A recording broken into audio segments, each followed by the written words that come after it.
Halo Sobat Bionik. Saya hostnya. Iya, Diva, silakan. Halo Sobat Bionik. Ya, ketemu lagi di YouTube Bionik Channel. Nah, kali ini kita akan bahas tentang isu kesehatan yang lagi hype nih akhir-akhir ini. Pasti teman-teman udah tahu semua, yaitu HMPV atau yang biasa disebut dengan Human Metapneumovirus. Nah, kita akan bahas dari apa itu HMPV, terus penyebabnya bagaimana, dan prognosisnya seperti apa, pengobatannya yang langsung oleh host Bionik kenamaan kita biasanya. Nah, sekarang saya disuruh ganti ini Dokter Cok di sini karena karena Dokter Cok harus jadi narasumbernya dan saya yang jadi hostnya. Nah, untuk yang pertama kali nonton Bionik Channel, boleh kok di like dulu, di komen, share, dan subscribe. Karena di Bionik Channel kita membahas tentang kesehatan, olahraga, dan gaya hidup.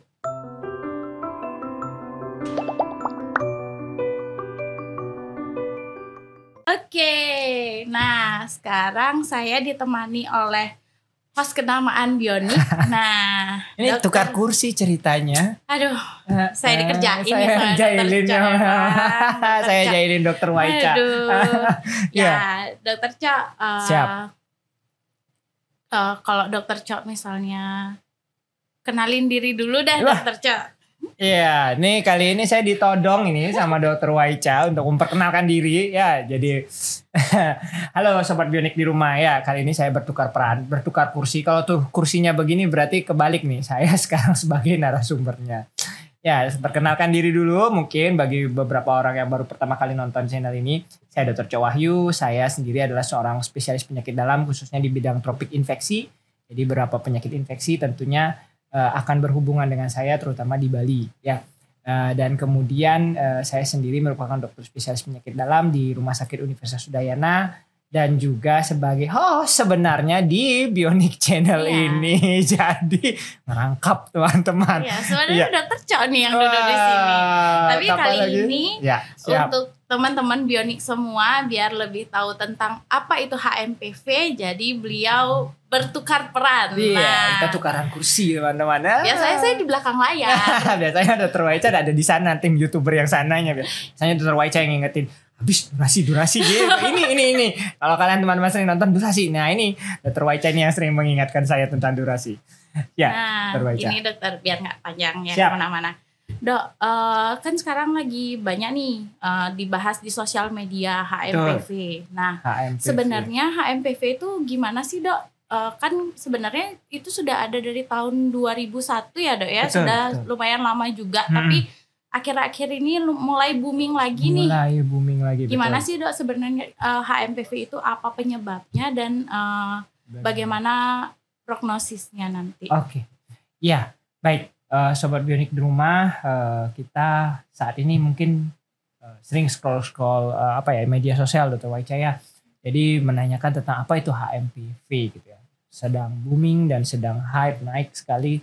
Jadi kita berusaha untuk membuat suatu series tentang HMPV. Nah, HMPV ini adalah Human Metapneumovirus.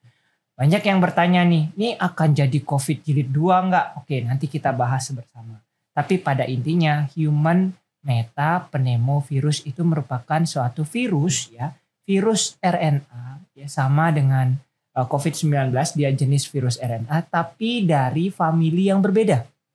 Ya, familinya berbeda. Kalau istilahnya kita udah beda keluarga nih, nggak ada hubungan keluarga. Ya, mereka nggak ada hubungan keluarga. Kalau coronavirus, kalau COVID-19 memang karena namanya dari famili corona, sedangkan kalau Human Metapneumovirus ini dari virus pneumovirus. Ya, jadi dia dari famili pneumovirus. Ini udah berbeda jauh, sangat jauh. Memang sama-sama RNA rote tunggal, tapi secara famili, secara keluarga mereka tidak ada kekerabatan jarak dekat, istilahnya begitu, nggak sepupuan, nggak memisan, nggak memindon, itu jauh. Berarti sebenarnya emang berbeda ya dok ya, berbeda. dari COVID dan HMPV itu sendiri, tapi sangat berbeda. mungkin karena gejalanya yang hampir mirip, ya. Jadi mereka semua kayak ketakutan COVID lagi, mau bakal ada COVID lagi nih, ya. Wah gimana nih sekarang gitu. Betul. Terus bedanya gimana dok? Bedanya oke. Kalau pneumovirus itu adalah keluarga dari human metapneumovirus, keluarga dari pneumovirus ini sebenarnya ada dua, ada RSV, ya ada HMPV. Nah, HMPV sendiri itu sebenarnya sudah masuk di Indonesia itu sejak 2001, ya sudah cukup lama masuk ke Indonesia. Kemudian baru sekarang mulai merebak lagi di Cina, ya. Bedanya dengan COVID, memang COVID adalah jenis baru. Nah itu Dr. Waica. COVID sendiri adalah ditemukan memang tahun 2019, merupakan jenis baru, berbeda dengan SARS-CoV-2. Ya, jadi COVID itu adalah nama virusnya adalah SARS-CoV coronavirus 2. Ya, diberi nama 2. Nama penyakitnya jadi COVID-19. Kenapa 19? Karena munculnya 2019, ya bukan karena adiknya Dewa 19, bukan. Ya, jadi kemudian, nah kalau HMPV ini pertama kali masuk ke Indonesia itu 2001 dikatakan, dan kemudian banyak penelitian tentang HMPV ini sedang berjalan. Dari 2001 pun sudah banyak sebenarnya di beberapa negara, dan yang paling banyak dijadikan referensi adalah sebuah penelitian di 2014. Ini saya membaca jurnalnya beberapa. Jadi di penelitian 2014 ini dikatakan bahwa ada beberapa jenis, jadi rantainya bagaimana, kemudian dia dalam artian seperti apa jenis virusnya, itu di 2014 ditemukan secara lengkap dan rinci, bahkan sampai bagaimana penelitian tentang pengobatan dan sebagainya nantinya. Gitu, iya dokter. Berarti sebenarnya tubuh kita tuh sudah tahu ya dok ya ada HMPV, soalnya kan 2001 tuh katanya udah pernah masuk di Indonesia, sedangkan COVID itu benar-benar dia varian yang baru. Sehingga tubuh itu nggak bisa responnya pasti kaget ya, seperti kita mendapatkan sesuatu yang baru pasti ini. Sedangkan kalau HMPV memang sudah lumayan lama, betul itu. Ya dok. Untuk dari gejalanya itu ada perbedaan nggak dok dari HMPV sama COVID? Perbedaan HMPV dan COVID itu sebenarnya tidak ada ya, benar-benar memang flu-like syndrome, flu-like illness ya. Jadi demam, sakit kepala, batuk, pilek dan sebagainya itu merupakan gejala influenza pada umumnya. Ya, semua virus influenza akan menimbulkan itu. Nah, human metapneumovirus, namanya human metapneumo, berarti pneumonia lah yang paling kita takutkan kalau dalam artian gawatnya. Jadi pneumovirus di pneumonia, jadi radang di paru-paru. Nah itu merupakan salah satu gejala yang harus kita waspadai. Jadi kalau ada sesak, kemudian demam tinggi, dan dari ronsen itu ditemukan suatu pneumonia, serta dari pemeriksaan tambahan nantinya biasanya PCR, swab, ya hampir mirip dengan COVID, kita swab, ditemukan virus HMPV, maka tegak orang tersebut terkena HMPV. Gitu. Berarti tapi kan sekarang HMPV ini udah nggak kita swab lagi kan ya dok, yang kayak COVID itu kan semua orang yang demam, batuk, pilek harus kita swab gitu. Sampai dengan video ini kita buat teman-teman ya, agar tidak salah nanti. Jadi dalam latihan sampai dengan video ini buat ini di bulan Januari. Saat ini belum ada guideline ataupun perintah lah, dalam artian ya guideline, jadi penuntun bahwa harus setiap yang bergejala harus diswab. Bahkan untuk gejala swab pun tidak pernah ada tindakan swab, kecuali kalau misalnya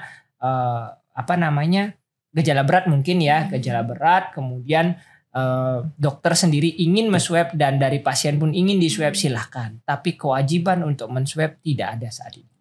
Berarti kan untuk menswab itu juga memang harus dengan gejala berat dulu ya dok. Betul. Ya, dan dari dokter dan pasiennya juga benar-benar emang mau cek gitu baru supaya kita tahu swab, kita bisa kena mengobati pasien tersebut dengan benar, apakah dia memang flu karena disebabkan oleh virus yang lain atau memang HMPV. Gitu ya, betul sekali Dr. Waica. Berarti kalau misalnya nih dok, kan untuk sobat-sobat bionik di rumah, kapan sih dok kita harus ke dokter nih? Nah, kan apalagi sekarang musim pancaroba, Oh, iya. musim hujan dan Betul, tadi kehujanan nggak di saya rumah? kehujanan, saya juga pilek ya. Nah, itu bahaya itu, jangan-jangan ya. Iya, jadi benar. Benar kata Dokter Waica bahwa harus diingat bahwa Indonesia ini mempunyai 2 musim. Ya, ada musim panas, musim hujan. Kemudian ada musim di antaranya kita sebut sebagai musim pancaroba, ya, musim peralihan. Nah, HMPV sendiri ini merupakan berbeda dengan virus influenza. Kalau virus influenza biasanya hidup di musim dingin saja, ya. Kalau HMPV dia bisa hidup di musim dingin dan musim semi. Ada musim seminya nih. Musim seminya ini yang membuat kalau musim dingin kita tidak punya, ya karena kita di garis ekuator. Tapi musim semi kita punya, ya. Terutama musim semi kapan? Pada saat hujan. Hujan kan mulai tumbuh nih. Nah, perumpamaan musim semi dengan kita samanya adalah di musim penghujan kita. Terutama di musim penghujan yang tidak terlalu curahnya terlalu besar. Jadi hujan panas. Seperti sekarang hujan panas. Ini musim seminya kita sebenarnya ya hampir mirip dengan musim semi. Sehingga itu yang menyebabkan bahwa HMPV bisa masuk ke Indonesia. Dan memang sudah masuk dari 2001. Itu yang pertama. Kemudian gejala dalam artian yang ini harus ditekankan bahwa setiap orang bisa kena setiap orang bisa kena, dan kapan dia ke dokter itu adalah kalau dia menimbulkan gejala sebenarnya silahkan ke dokter itu begitu bergejala silahkan ke dokter, ringan berat apalagi berat ya, ringan pun silahkan ke dokter kalau memang merasa tidak nyaman, kok saya meler terus nih atau apa, silahkan ke dokter karena sebenarnya kita mencegah agar tidak terjadi yang lebih berat pastinya. Nah begitu dia berat ada sesak, kemudian demam tinggi, tidak turun-turun, silahkan ke dokter. Tuh teman-teman sobat klinik semua di rumah. Kalau misalnya kalian ada gejala nih akhir-akhir ini kayak flu, terus demam, batuk, apalagi sampai sesak, silahkan segera ke dokter. Ya, itu nah, dia. Dok, untuk resiko penularannya nih dok, kalau misalnya COVID kan kayak dia airdrop. Betul. Droplet kayak gitu. Nah kalau misalnya HMPV ini sama nggak dok? Cara penularan, baik. Kalau cara penularan sama, ya dia hampir mirip, bukan hampir mirip, sama dengan COVID. Ya semua jenis virus influenza hampir sama. Yang pertama perlu diingat dia bisa lewat kontak. Kontak di sini maksudnya adalah kita menggenggam sesuatu yang terkontaminasi, kita kucek-kucek, kita ini jadi ketularan. Itu kontak. Kemudian droplet, jadi langsung ada orang batuk langsung nyompor di perut kita, nah itu atau orang bersin langsung di kita, nah itu atau kemudian orang ingus ya, buang ingus, buang ingus misalnya terus buang tisu sembarangan, kemudian tisunya itu juga kita ambil ataupun kita siapa tahu itu ya kita nggak pernah tahu kadang-kadang yang paling sering apa anak-anak kan benar. Kalau anak kita kena kan nggak mungkin kita ini kan tapi lupa cuci tangan, nah itu ya nanti kita lihat pencegahannya. Itu yang pertama droplet droplet kemudian kontak. Nah ada satu lagi adalah airborne, ini yang perlu teman-teman waspadai bahwa kalau dia di ruangan tertutup kemudian sirkulasi udaranya buruk berputar di sana saja misalnya seperti di kabin pesawat, kemudian di ABK kapal, di kapal ya untuk orang-orang ABK kapal. Nah itu adalah potensi yang namanya potensi super spreading. Ini selalu saya ajarkan pada murid-murid di Fakultas Kedokteran ya. Jadi bahwa ada namanya super spreader. Nah super spreader ini akan menyebar jauh lebih cepat kalau dia berada di ruangan yang seperti itu. Karena dia airborne, berlayang-layang di udara. Sehingga yang perlu ditekankan pada saat kita berpergian, ini bagi para traveler terutama, kalau berpergian dan merasa diri sakit, tidak enak badan dan sebagainya, gunakan masker. Nah itu gunakan masker karena memang akan membuat penyebaran virus airborne itu menjadi lebih susah. Dan begitu juga dengan penumpang lain. Kalau ada penumpang lain memakai masker, biarkan justru itu lebih aman. Jadi kalau teman-teman juga ingin pakai masker silakan, terutama di ruangan-ruangan tertutup. Itu ruangan tertutup, kemudian sirkulasinya buruk, hanya berputar. Yang dimaksud sirkulasi buruk ini kan enggak kok ruangan saya ada AC-nya bagus. Yang dimaksud dengan sirkulasi buruk itu adalah tertutup, ada AC berputar di sana saja, itu disebut sebagai sirkulasi buruk. Ya kadang orang-orang tuh nggak tahu ya dok ya gimana yang dibilang sirkulasi buruk, sirkulasi padahal baik. Padahal di kantor misalnya kan seringkali kantor juga tertutup semuanya, ada AC berputar di sana saja. Nah itu juga berpotensi sekali untuk menyebarkan virus lebih cepat. Namanya teori super spreader. Nah itu teman-teman, makanya kalau mulai sekarang walaupun kemarin kan kita udah sering tuh pakai masker. Betul. Nah, tahun 2020 itu kita pakai masker kemana-mana. Nah, saya kalau mengingat masker saya dan Dokter Waica ini nanti kisahnya lain lagi. Nanti mungkin kita cerita lagi ya lebih lain untuk di itu episode. saya udah kayak masker Iya, tiap hari iya, gitu. betul. Ya, tapi sekarang tetap karena sekarang lagi apalagi sekarang musim penghujan, Betul. sering flu gitu. Nah, lebih baiknya kalau misalnya kalian lagi flu atau kalian lagi bepergian, silahkan menggunakan masker. Betul. Nah, yang perlu diingat lagi Dokter Waica mungkin apa ya bisa dibilang bahwa masker ini merupakan alat pelindung diri yang paling minimal gitu ya. Jadi itu mungkin yang bisa diedukasi pada semuanya mungkin. Ya, apalagi kalau misalnya kita sering bepergian naik pesawat. Betul. Atau kita di kantor yang benar-benar tertutup, sirkulasinya nggak ada ventilasi. Tidak ada ventilasi, gitu. Betul. Ya lebih baik kita kalau misalnya lagi sakit ya sudah pakai masker Gunakan aja masker, ya biar betul. tidak menularkan ke yang lain. Betul, Walaupun betul. itu bukan HMPV tapi itu karena sama aja. Semua. Itu jenis semua virus bisa, influenza ya. juga seperti itu. Jadi tidak hanya HMPV. Nah, ini Dok, yang menarik lagi kan dia bisa menularkan lewat airborne. Betul. Nah, sama sih kayak si COVID kemarin ya, Dok ya. Nah, kalau misalnya nih nanti paling jelek lah, paling buruk kita masuk rumah sakit, apakah kita akan diisolasi juga Dok kayak dulu? Nah, pertanyaan bagus. Perlu nggak isolasi? Sampai dengan Januari ini ya, sampai dengan video ini dibuat tidak ada permintaan untuk isolasi. Itu yang pertama. Ya. Tidak ada kewajiban untuk mengisolasi. Ya. Nah, yang perlu diingat adalah kalau misalnya masuk rumah sakit atau apapun itu di dalam ruangan, usahakan tidak ada orang-orang rentan. Nah, itu dia. Atau misalnya kita di rumah lagi sakit, usahakan tidak dekat dengan orang rentan. Bukan kita mengisolasi diri, harus isolasi enggak. Tapi paling tidak kita tahu bahwa ada orang-orang rentan yang akan sangat berbahaya bila terkena virus ini. Nah, kita juga harus tahu diri ya Dok ya, yang betul. masih usia produktif gitu. Betul. Apalagi kalau misalnya ada orang tua yang sudah lansia, ada anak-anak, orang terus tua, kita anak-anak. Ya, terus kita lagi sakit kayak gitu ya, jangan jangan datang terlalu cium dekat. kayak Itu yang paling sering ya. Itu yang paling sering. Datang cium bayi terutama ya, ada orang bayi itu hindari saat ini teman-teman ya. Jangan pernah datang ke sana kalau orang yang Bali istilahnya menjenuhan gitu, datang lihat pipinya. Oh, pipinya lucu dicium, Wano. Jangan. Sebaiknya kayak kita gitu. Yang datang juga paham dan orang tua yang ini juga sebaiknya memberikan edukasi, mohon jangan ya anak lagi begini karena sangat riskan sekali. Ya. Apalagi kan penularannya itu bisa lewat kontak tangan gitu ya. Kan belum kita cuci juga tangan, tahu. betul. Tangan kita tuh bersih tangannya atau bersih atau enggak, betul. Gitu. Walaupun kita cuci tangan terlihatnya bersih, ternyata ya karena virus nggak bisa dilihat dengan mata. Iya, benar dokter.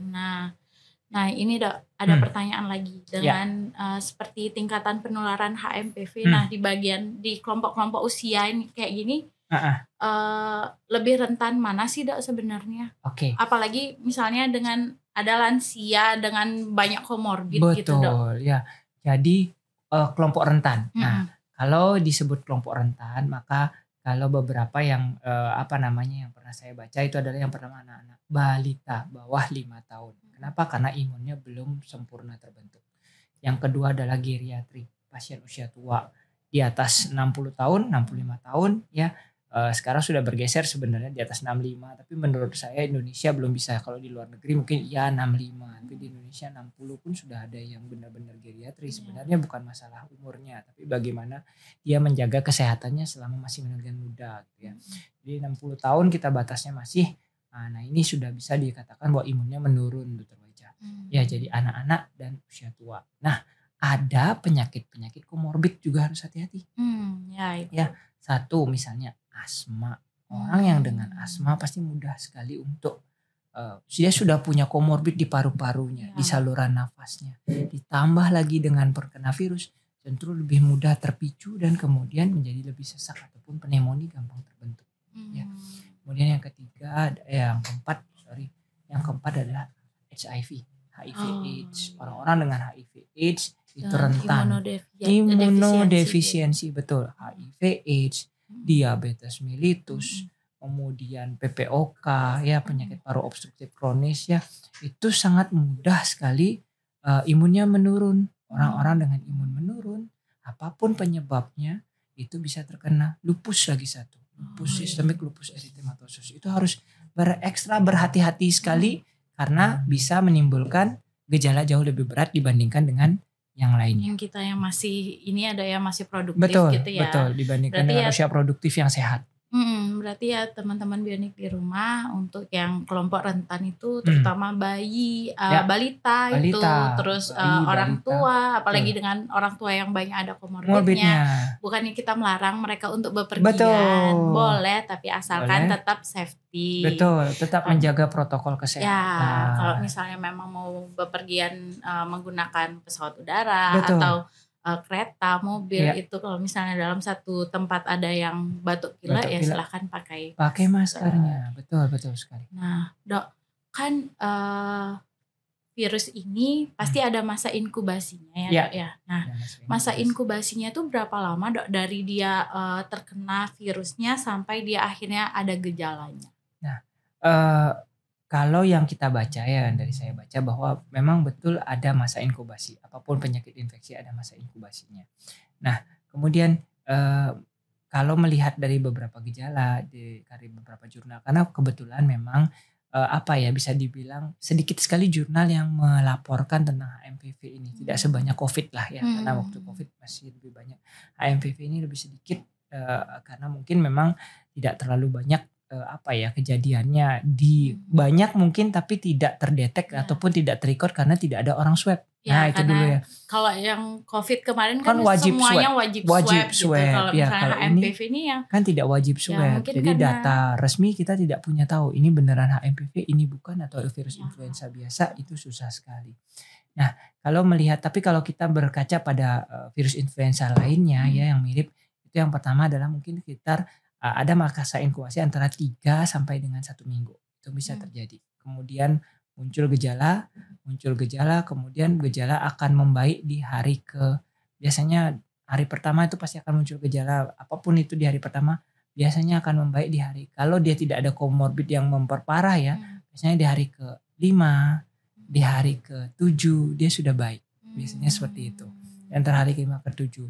Nah kemudian biasanya sudah tingkat virulensinya akan menurun sehingga tidak terjadi menularkan ke orang, itu jauh lebih susah. Tadi pasti akan bertanya, terus berapa lama saya harus menghindari orang? Ya kurang lebih sekitar 1 minggu. Itu mungkin yang bisa jadi patokan. 1 minggu dari gejala di awal. Dari gejala di awal, ya. Betul. Oke Dok, kalau kayak gitu. Nah tadi kan dokter udah bilang tuh kalau misalnya dengan orang tua atau lansia atau kita yang produktif walaupun punya kalau kita punya asma atau punya PPOK, kita punya komorbid itu dia akan lebih rentan ya Dok ya.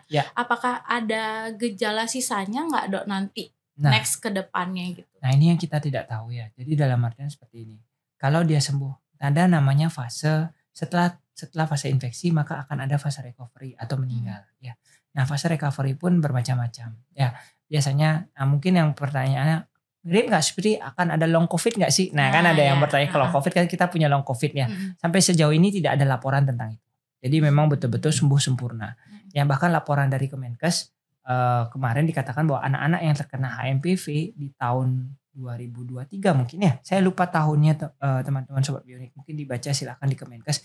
Karena Bapak Budi Gunasadikin itu Bapak BGS mengatakan bahwa ada anak-anak yang kena dan sudah sembuh sempurna. Jadi selama ini tidak ada gejala sisa. Sehingga kalau ditanyakan apakah ada seperti long covid, saat ini sepertinya tidak ada laporan tentang itu.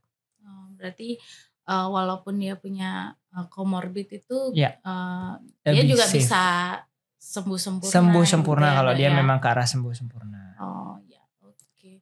Nah Dok kan kita juga harus pakai masker ya Dok ya. Apalagi kalau lagi ya tahu diri lah kalau lagi sakit gitu ya pakai maskernya. Efektivitasnya itu gimana Dok? Nah pertanyaan yang sering memang seberapa efektif sih kita melakukan protokol kesehatan nih. Nah yang paling sering sangat efektif ya. Karena masker tersebut adalah melindungi walaupun memang harus berani bilang bahwa apa nggak mungkin ada yang droplet yang keluar, bisa tapi jauh lebih kecil kan begitu. Apalagi kalau maskernya adalah masker yang benar-benar menggunakan masker medis, salah satunya adalah N95. Tapi sangat tidak nyaman kan gitu ya. Sangat tidak nyaman menggunakan N95. Guys, aku Ya, sudah ini. pernah merasakannya.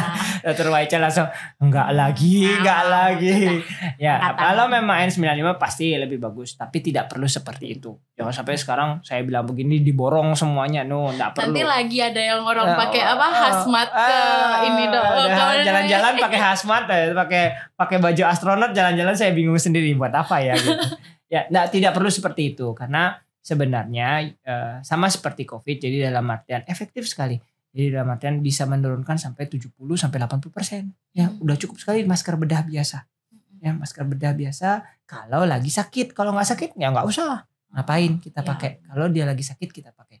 Cuci tangan, mencuci tangan dengan sabun, itu semua protokol kesehatan hampir sama, efektif antara 70 sampai 80% mencegah terjadi penyakit. Dan itu lumayan kalau diterapkan pada semua orang, tentu kejadiannya akan semakin sedikit, semakin kecil gitu. Tuh, ingat, kalau misalnya lagi batuk pilek, silahkan menggunakan masker dengan bijak. Betul. Tapi kalau misalnya memang nggak ada batuk pilek gitu, terus tidak bepergian kemana-mana, ya nggak usah juga Tidak pakai usah masker. pakai masker. Ya, biar nanti lagi terjadi borong masker. Hilang Nggak usah, lagi tidak usah. maskernya. Saya bingung nanti di rumah Kita sakit. di rumah sakit yang Apa bingung nanti ya, saya? makanya betul. Betul ya. Jadi jangan pernah borong masker. Iya, cuci tangan gitu ya, cuci Dok, tangan, ya. Kalau pakai misalnya sabun. udah tahu diri lagi nggak enak badan, silahkan istirahat di rumah Betul, gitu ya, Dok, ya. betul. Untuk mengurangi nih penyebaran influenza. Walaupun influenza apapun itu, mau Apapun HMPV itu. kayak atau jenis yang lainnya Betul, gitu. Kalau betul misalnya sekali. memang merasa tidak enak badan, silahkan istirahat. Silakan di rumah. istirahat di rumah. Itu betul. Nah, strategi pencegahannya gimana, Dok? Selain Ya, yang itu, ada lagi nggak, strategi Dok? Kalau pencegahan. misalnya kadang kan, kalau dulu tuh waktu COVID minum jamu gitu. Iya, ini ya gini. Jadi strategi pencegahan sama. Ini mirip sekali dengan COVID ya, karena dia virus influenza sama, jadi sama dengan COVID. Yang pertama adalah protokol kesehatan. Itu wajib. Cuci tangan dengan air mengalir dengan sabun, kemudian gunakan masker, menjaga jarak bila Anda sakit ya. Sekali lagi ada kata kuncinya di sini, menjaga jarak bila Anda sakit karena dropletnya tadi tersebut. Kemudian lakukan memang benar-benar sirkulasi udara diatur dengan baik, persirkulasian udara sehingga tidak berputar di sana saja, sirkulasi yang buruk itu akan menyebabkan lebih mudah virus ini untuk berkembang biak dan masuk ke tubuh kita. Olahraga teratur itu sudah pasti. Jadi jangan sampai baru HMPV baru sekarang olahraganya nih kan. Baru sekarang olahraganya terus besoknya nyalahin, kok saya olahraga iya baru olahraga sehari minta ya pasti ya. Kaum mager silahkan olahraga.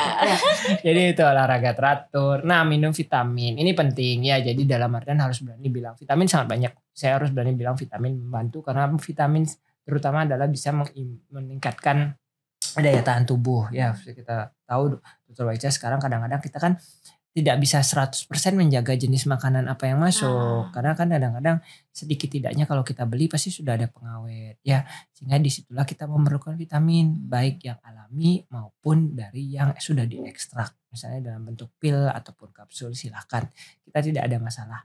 Tapi dalam artian yang perlu diingat vitamin sangat penting terutama untuk menjaga imun sistem tubuh kita. Jadi bukan vitaminnya itu bisa bunuh virusnya. Enggak. Vitamin ini meningkatkan sistem imun tubuh kita, sistem imun tubuh kita yang baik itu akan membunuh daripada virus-virus tersebut. Nah, vitamin juga guys, tapi jangan kayak zaman COVID. Ya. Baru vitamin merek A, B, C bagus, diborong semua, habis semua vitamin. Hilang di pasaran semua, betul itu Vitamin kejadian. jenis apa aja itu Silahkan, sama, tidak ada. Bahkan dari buah sekalipun itu vitamin. Ya jadi dalam artian tidak ada masalah. Silahkan mau alami mau bukan buatan ya, mau yang sudah diekstrak silahkan, itu hak masing-masing orang. Tidak ada yang lebih baik, tidak ada yang lebih buruk, tidak ada, sama ya. Ada jenis vitamin dan jenis vitamin apapun sama baiknya ya. Jadi itu yang penting gak kadaluarsa. Ya itu guys, untuk strategi pencegahannya ingat tentang protokol kesehatan, menggunakan masker jika lagi kurang enak badan, Betul. terus istirahat di rumah. Tapi jangan pura-pura sakit juga gitu ya. Jangan. Ini Dokter Waica kadang-kadang datang ke rumah sakit, "Dok, saya mau cari surat sakit." Padahal baik-baik saja. Datang ke IGD senyum-senyum. Boleh nggak saya minta surat sakit? Tidak bisa kok kayak gitu ya teman-teman ya. Tidak boleh, itu tidak patut gitu ya. Nggak boleh. Cuci tangan, terus jaga jarak gitu ya, Dok ya, sama jarak. Minum vitamin. Ya, betul. Nah, Dokter, kan kita di Bali nih sebagai pariwisata gitu ya. Nah, terakhir saya dengar katanya sih HMPV itu udah masuk ke Malaysia. Nah, Dokter tahu nggak kalau untuk di Bali sendiri itu kira-kira bagaimana sudah pencegahannya itu seperti apa? Ya, kemarin kebetulan saya berbicara dengan Dinas Kesehatan ya, ada Dokter Raka Susanti dari Dinas Kesehatan, kebetulan kami dapat acara gitu ya. Jadi teman-teman perlu tahu bahwa memang betul bukan asalnya dari Cina. Jadi bukan HMPV ini bukan asalnya dari Cina seperti COVID, enggak. Ya, kebetulan kemarin lagi meningkat kasusnya di Cina ya. Jadi takut banget pokoknya dengar Dok Cina gitu ya. Cina lagi gitu. Semua langsung gocekan maut bagi saya itu di sosial media.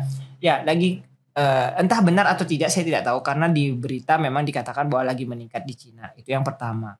Peningkatan di Cina itu menimbulkan beberapa lonjakan kasus juga di beberapa negara tetangganya. Ya, salah satu yang paling dekat dengan kita, Malaysia, dikatakan 300 sekian, saya tidak hafal, 300 sekian mulai ada HMPV dikatakan. Nah, bagaimana dengan Indonesia? Sebenarnya kan sudah masuk ya. Jadi kita harus berani bilang sudah masuk. Jadi tidak ada lagi kalau misalnya masuk ya bukan baru, ya, sudah masuk. Sekarang adalah terjadi peningkatan atau tidak itu Dokter Waica. Yang kita cegah adalah bila terjadi peningkatan. Ya, dokter dari Dinas Kesehatan mengatakan bahwa tidak ada laporan peningkatan jumlah influenza like illness, namanya ILI, influenza like illness. Jadi segala macam influenza itu akan dikumpulkan di puskesmas ataupun fasilitas-fasilitas kesehatan lainnya. Nah, itu akan didata, masuk ke Dinas Kesehatan, kita akan tahu berapa sih kejadian influenza like illness. Nah, meningkat iya pastinya di bulan-bulan ini, tapi sama dengan tapi itu kejadian sama dengan bulan-bulan sebelumnya, tahun-tahun sebelumnya. Sehingga nggak bisa dibilang bahwa ini terjadi peningkatan. Iya terjadi peningkatan, tapi sama dengan tahun-tahun sebelumnya. Tidak ada pelonjakan kasus yang sangat signifikan. Itu yang pertama. Nah, yang kedua, di Bandara Ngurah Rai sendiri sudah dipasang alat-alat detektor sekarang. Mungkin kalau teman-teman berpergian sekarang sudah ada alat detektor. Ya, kita belajar dari COVID, teman-teman. COVID kemarin benar-benar belajar banyak kita bahwa ada alat detektor demam. Ya, itu sudah mulai kembali, dalam artian di Bandara Ngurah Rai sudah terpasang dengan baik, sehingga yang datang dengan menggunakan pesawat ataupun apa itu bisa terdeteksi. Nah, bagaimana dengan yang lainnya saya belum dapat bertanya, tapi seharusnya di setiap pintu masuk kita, Bali sebagai destinasi wisata pasti sudah punya detektor demam. Itu dulu. Begitu orangnya demam, kita tanyakan apakah memang kenapa demam dia berpergian ataukah bagaimana. Itu mungkin akan ada protokol seperti itu. Kemudian akan dimasukkan dan kemudian akan dilakukan pemeriksaan lebih lanjut mungkin oleh Dinas Kesehatan. Demikian sih kemarin diskusi dengan Dinas Kesehatan, dan tidak perlu panik, itu yang pertama mungkin ya. Jadi dalam artian pemerintah sudah menyiapkan langkah-langkah strategis dan pencegahan apabila penanganan apabila sudah bila siapa tahu nantinya terjadi peningkatan jumlah kasus. Ya, yang penting nggak usah panik dulu. Ya, betul. Soalnya pemerintah tuh pasti sudah punya ya Dok ya upaya-upaya untuk pencegahan. Ya. Kalau misalnya pun ada peningkatan, kita juga udah punya strategi apa sih yang harus dilakukan gitu. Kalau terjadi peningkatan, nah ini dia. Apa yang terjadi kalau terjadi peningkatan? Kita sudah belajar dari COVID.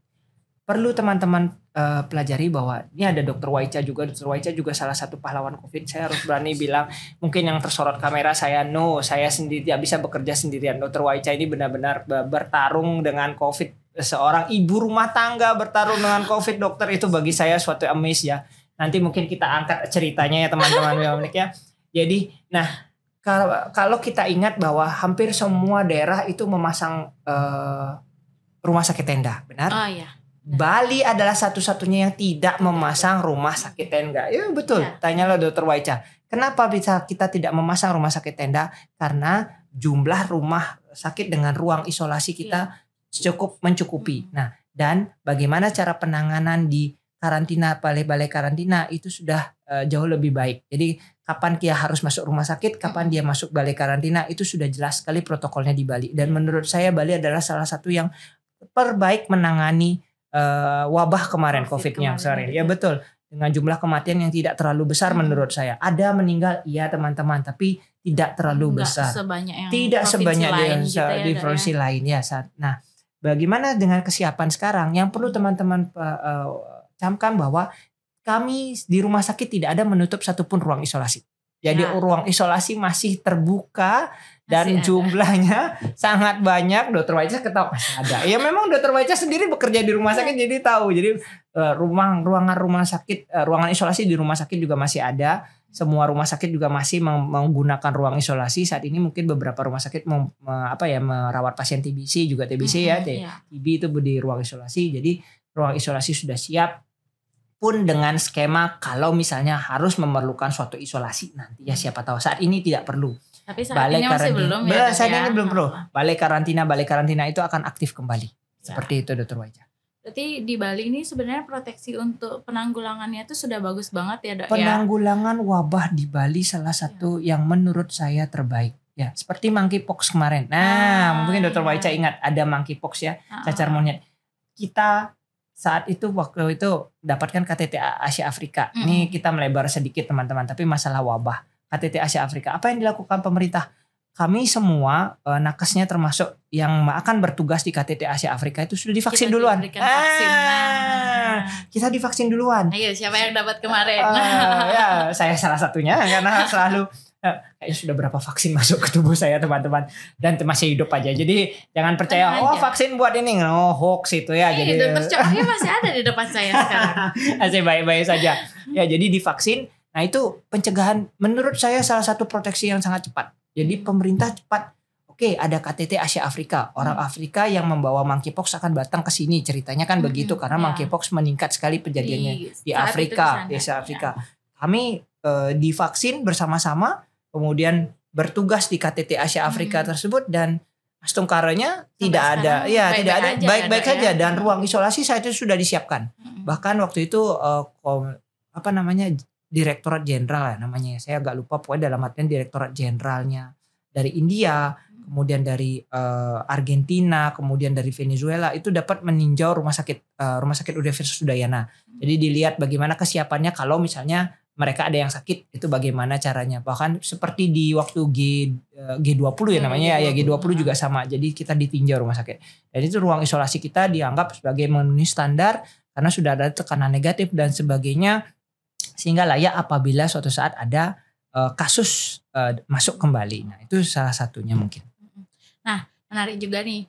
Kan Dokter Cok tadi sempat bilang tentang vaksin. Ya. Nah, COVID kan sudah ada vaksinnya. Nah, kalau HMPV itu ada vaksinnya nggak sih, Dok? Kita mungkin vaksin ya, obat mungkin Dokter Waica dulu ya. Ya obat kalau dulu obat ada nggak? Tidak ada. Obat tidak ada yang spesifik. Tidak ada antivirus. Sama dengan COVID. COVID juga sama. Tidak ada antivirus yang spesifik. Ya, sampai dengan detik ini tidak ada mengatakan bahwa antivirus COVID dapat A, B, ya memang dianjurkan tapi bukan itu yang utama ya, betul. Ya. Nah sama dengan HMPV ini, HMPV juga sama, tidak ada antivirus spesifik yang digunakan sebagai terapi, jadi hanya terapi simptomatis. Simptomnya apa, gejalanya apa, itu kita obati itu namanya terapi simptomatis ya teman-teman biar paham. Flu ya flunya. Iya betul, demam ya anti demam. Ya. Kemudian kalau dia batuk ya antikongestan dan sebagainya ataupun sesak ya baru ke rumah sakit. Itu kalau sesak ke rumah sakit. Kalau sesak jangan di rumah ya pasti. Sesak di rumah ya nggak bisa ngapain betul. Gitu ya. Karena perlu oksigen, perlu segala, nanti silahkan ke rumah sakit. Nah untuk vaksinnya Dok? Vaksin. Nah, ini biar tidak terjadi misleading karena gocekan liar di luar sana. Kalau saya sebutnya gocekan liar gitu ya. COVID cepet banget. Ini sudah dari lama ada tapi nggak pada. 2001. Mana vaksinnya gitu. Ya belum ada vaksinnya. Sampai dengan saat ini belum ada vaksinnya. Nah ini yang perlu teman-teman pahami. Membuat vaksin tidak mudah. Itu yang pertama. Kenapa COVID kemarin bisa dibuat vaksinnya? Karena mendesak. Jadi penelitian benar-benar diarahkan ke sana Dan itu pun ya kalau terjadi mutasi maka vaksin itu akan sudah tidak efektif. Ya, nah, dan teman-teman perlu syukurnya tidak terjadi mutasi yang terlalu signifikan pada COVID sehingga masih bisa. Begitu juga dengan HMPV. Penelitian vaksinnya sudah ada dari 2014. Itu tadi 2014 itu adalah titiknya kemarin kalau yang dari saya baca. 2014 sudah ada beberapa penelitian tentang vaksin ini.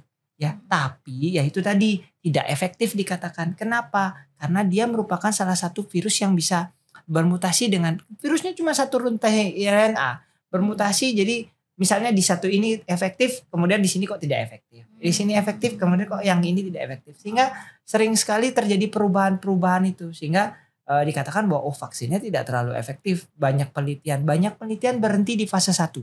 Oh, baru fase 1, betul. Sedangkan vaksin COVID itu sudah sampai fase 4 sekarang. Ya, kebanyakan vaksin COVID sudah sampai fase 3 dan fase 4 sehingga lebih cepat. Ya, jadi itu yang perlu digaris bawahi sama netizen terhormat ya, saya bilangnya netizen terhormat karena benar-benar kadang-kadang ketikan mautnya itu macam-macam. Itu yang mulia.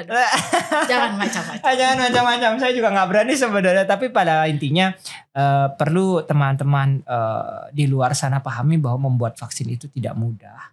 Ya, kemudian saat ini vaksin memang untuk HMPV sendiri tidak ada, tapi vaksin influenza itu ada. Nah, vaksin influenza ada guys. Betul. Nanti bisa hubungi kolom di bawah. Iya, silakan hubungi di kolom bawah di sini ya. Jadi seperti itu. Nah, yang perlu diingat, kemudian pertanyaan seberapa efektif sih vaksin influenza ini?